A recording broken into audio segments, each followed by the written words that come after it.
그래서 뭐 이란도 이란인데 저희는 또 북한 얘기도 안 다뤄볼 수 없으니까 최근에 정동영 장관께서 이런 말씀하셨어요. 아마도 대표님께서 주의 깊게 보고 계실 것 같은데 지난 3월 6일입니다. 이렇게 북한 구성시에 핵시설이 있는데 여기서 농축 90%의 무기급 우라늄이 만들어지고 있다. 근데 당시에 이 발언이 논란은 안 됐는데 한 달 좀 지나가지고 이게 논란이 되고 있습니다. 왜 논란이 됐냐면 미국에서 이렇게 반응을 했습니다.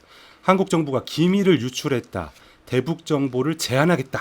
이러면서 논란이 커졌는데 이 사건 어떻게 보셨습니까? 우선 한동훈 통일부 장관이 문제예요. 정동영. 제가 이게 예, 예.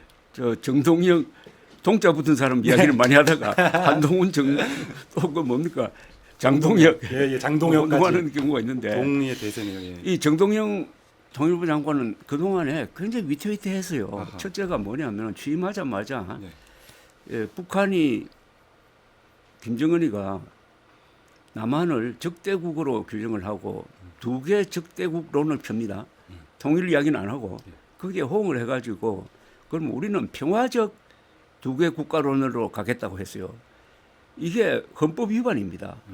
우리 헌법은 헌법 제3조에서 대한민국 영토는 한반도와 그 부속 도서라고 함으로써 한반도 전체를 대한민국 국가 그리고 영토로 규정을 하고 있어요. 그럼 북한은 뭐냐? 북한은 국가가 아닙니다. 단체입니다. 그래서 북한을 부를 때 항상 북한이라고 그러지 조선민주주의 인민공화국이라고 안 부르잖아요. 그런데 정동영 통일부 장관은 이 대원칙 헌법을 무시하고 북한을 별도의 독립국가처럼 인정해가지고 평화공존하자 하는 이런 이야기를 꺼내놓은 거예요. 이건 있을 수 없어요. 그 다음에 계속 실현이 이어지다가 이번에 이 사건의 의미는 뭐냐면 구성이 농축 우라늄 시설이 있다는 이야기는 많이 나왔어요. 학자도 이야기하고 언론도 이야기하고 그러나 정부 차원에서 인정해 주는 경우는 없었습니다. 아하. 그게 문제죠. 그런데 장관이 그 이야기를 하니까 공식화되어 버린 거예요. 이게 아픈 거죠. 왜냐하면은 거기 농축 우라늄 시설이 있다고 하더라도 그게 없는 것처럼 대해야 북한을 약한 입장으로 몰아낼 수 있는 거예요. 그렇구나. 예. 그걸 인정해 버리면은 북한이 카드가 생기는 거죠. 아. 카드가 생기는. 예. 그걸 왜 공연을 해주느냐 이거고. 그다음에 그 뒤에 이게 대응이 잘못됐어요. 우리 정부가 깔끔하게 해결해야 되는데 이게 뭐 언론에 나온 걸 공개한 게 되기 때문에 이게 무슨 비밀이냐 이거는 말도 아닌 이야기입니다. 아하. 그 비밀이라는 것은 국가가 인정하는 것과 인정하지 않는 것의 차이를 대통령이나 장관이 모르고 일방적으로 정동영 장관 옹호하다가 미국도 지금 북핵 관련 핵심 정보를 한국에 지금 제공하지 않다는 거 아닙니까? 예. 동맹국이라는 것은 정보를 공유하는 관계입니다. 이게 삐뚤어졌다면은 지금 안 그래도 지금 북한의 핵 위협이 날로 증가하고 있는 상황에서 우리가 불리해지는 거죠. 그래서 이걸 빨리 수습을 해야 되고 저는 정동영 장관은 해임해야 된다고 생각합니다. 그 정도까지의 사안이다. 이미 이것 말고도 해임할 사안이 많은데 예. 이거는 이분이 그 자리에 있는 한 한미 관계의 정상화는 어려울 거라고 생각합니다. 이거는 무슨 자존심 이런 거하고 관계 없는 겁니다.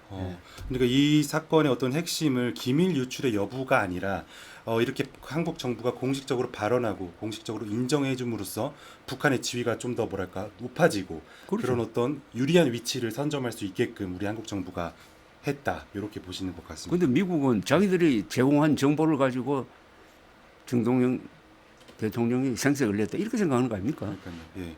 그래서 이것 때문에 요새 정동영 장관께서 좀 어려움을 겪고 계신데 해임을 해야 되는 성격이라고 또 보셨고요. 북한 입장은 어떨까요? 그러니까 그런 거죠. 윤석열 전 대통령 이게 지금 최악의 타이밍인데요. 예. 지금 북한이 전략적으로 한국에 대해서 우위에 서 있고 이게 점점 강화된다는 이야기가 계속 나오고 있습니다. 한번 생각해 보십시오. 북한이 그동안에 뭐 미사일 쏘고 핵실험 최근에 안 하고 있습니다만은 미사일 쏘고 하는 게 이게 어디 뭐 불꽃놀이 하기 위해서 하는 겁니까?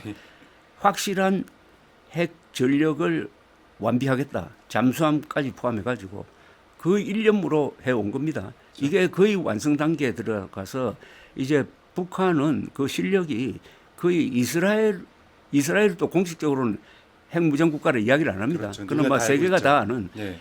그래서 그러니까 핵폭탄이 한 50개가 되고 이 운반 수단이 다양하고 짧은 것부터 긴 것까지. 그 다음에 결정적인 전략 변화는 러시아하고의 관계입니다. 러시아에 편성해가지고 우크라이나 전선에 10,000명 이상을 파병을 했지 않습니까? 네. 파병한 것뿐만 아니라 그게 지금 일부의 통계에 의하면은 러시아군이 사용하고 있는 포탄의 한 40%를 북한이 만들어서 제공하고 있다는 겁니다. 그러니까 군사 동맹 관계로까지 이렇게 격상이 돼서요. 예. 그 전에는 그렇지 않았습니다. 그러니까 중국이 지금 그래서 계산이 복잡하겠지만은 워낙 러시아와 북한이 밀착하니까 중국도 거기에 편성하고 있는 모습입니다. 그러면 한번 생각해 보십시오. 핵무장한 러시아, 중국, 북한 세 나라입니다. 이 세 나라의 위협과 대응해야 될 1차적인 책임은 한국이에요. 그렇죠. 한국은 핵이 없어요. 예. 그럼 어떻게 됩니까? 핵 있는 미국의 도움을 받아야죠. 그것도 부족합니다. 일본과도 제휴를 해야 됩니다. 한미일로 대응할 수밖에 없어요. 그런데 지금 이재명 정부, 정동영 장관 이래가지고 이게 되겠습니까? 그런데 제가 요새 항상 읽고 있는 잡지가 하나 있는데 예. Foreign Affairs라고요. Foreign Affairs. 미국에서 가장 이제 권위 있는 정책 잡지인데 시청자분 한번 보여주세요. 최근에 예. 북한 핵 문제를 다루는데 예. 우리로서는 좀 섬찟한 제목이 How North Korea Won이라는 이 기사입니다. 어떻게 이렇게 북한이 돼 있어요. 이기게 됐나? 야. 이 김정은이가 웃고 있는 이 사진을 보시면은 어떤 느낌이 섬찟하죠. 드십니까? 예. 이 선부는 선필자가 중요한데 이 정박이라고 이분이 한국인입니다. 예. 예. 국적은 물론 저 미국인데 쪽이지만. 박정현이건 그럴 거예요. 예. 여성분인데 이분은 오랫동안 CIA에서 북한을 담당했던 사람이에요. 그리고 바이든 행정부 때 미 국무부 부차관보를 한 사람입니다. 지금은 은퇴해서 저 학교 저 연구기관에 있는데 이분이 쓴 이걸 읽어보니까 제가 지금 소개해드린 대로 김정은이가 코로나 사태 때 위기에 빠지는 것 같더니 금방 회복해가지고 우크라이나에 파병함으로써 전략적 이득을 취하고 있다. 러시아와 가까워지면서. 그렇죠. 예. 그러면서 그 힘을 가지고 도발을 할 거라는 겁니다. 도발을 할 가능성이 있다는 거예요. 어떤 식으로 하느냐. 여기 시나리오 중에 하나가 서해에서 어떤 분쟁을 일으키는 거예요. 서해에서 도발을 하는 거예요. 서해에서 도발을 했을 때 우리가 거기에 대응을 해야 될 것 아닙니까? 그동안 서해상에서 여러 번 도발이 있었고 우리는 항상 대응을 했잖아요. 예. 이번은 달라질 거라는 겁니다. 서해에서 도발을 할 때 우리가 재래식 무기로 대응을 할 것 아닙니까? 예. 할 때 북한이 만약 그때 핵카드를 뽑아내면 어떻게 되는 겁니다. 예컨대 이건 저희 추정입니다. 백령도를 포격하든지 아니면 막 백령도에 상륙작전을 해가지고 백령도를 장악한 다음에 우리가 반격하려고 했을 때 북한이 그러면 우리는 서울에 핵무기 쓰겠다. 눈짓이 이렇게 하면 어떻게 할까요? 이런 상황을 어떻게 하느냐 이거죠. 그러니까 핵을 가지고 만약 거기에 우리가 반격을 하지 못하면 어떻게 되냐면 그때부터 한국은 북한의 핵 인질이 되는 거예요. 그래서 이런 상황에서 그럼 어떻게 해야 되느냐 하는 이야기가 또 다른 분의 빅터 차라는 다른 분이 또 여기에 이 잡지에서 또 자기의 대책을 내놓은 게 있어요. 이 사람은 뭐냐면은 한미일이 공조해야 된다는 겁니다.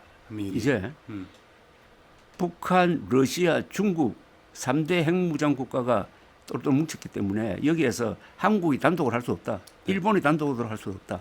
미국, 일본, 한국이 우선 방어망을 세 나라가 같이 만들고 대응을 같이 해야 된다는 겁니다. 그러면 묻고 싶은 게 이재명 정부 그렇게 할 자세가 되어 있느냐 이겁니다. 한일 관계를 지금 수준보다 훨씬 더 격상시키는데 그렇게 하지 않으면은 앞으로 계속해서 한국은 밀리게 될 것이다 하는 이야기를 하고 있고 네. 이 말의 바탕에는 북한은 이미 핵무장 국가 상태니까 이제는 북한 보고 비핵화하라고 해봤자 이게 먹혀들질 않는다. 예. 다른 차원에서 접근해야 된다. 그 차원은 빅터차의 이야기는 방어망을 강화하는 겁니다. 우리가 참수작전이라든지 뭐 이런 이야기보다는 실질적으로 북한이 핵미사일을 발사하더라도 수도권의 방어망을 강화를 해가지고 10발을 쏘면은 그 중에 한 발 정도 맞으면은 어떻게 될까요? 그래도 몇십만 명이 죽는데. 예, 그렇죠. 그러나 망하지는 않으니까 그때는 핵으로 또 보복을 할 수가 있어요. 그런데 지금 수도권에 북한 핵 미사일 방어망이 제대로 되어 있느냐는 겁니다. 문재인 정부 때는 수도권에 그런 핵 미사일 방어망 안 만들겠다고 했잖아요. 그런데 이런 게 왜 이번 지방선거에 주제가 안 되죠? 저는 경기도지사, 인천시장, 서울시장 선거에서 이런 방어망 문제 어허. 이게 나와야 된다고 생각합니다. 그 저희 막 이스라엘 보면 아이언돔 이런 것처럼 그렇죠. 거대 도시의 어떤 미사일 방어망 이런 것들을 그걸 2중 3중으로 해야 됩니다. 그러니까요. 그런데 그건 우리 힘만 해서는 안 되고 예. 추적을 우리만 해서도 안 되고 일본도 하고 미국도 해야 되는 게 이게 다 통합이 돼야 돼요. 그러니까 한미일 북핵 방어망을 건설해야 된다. 네. 이런 이야기입니다.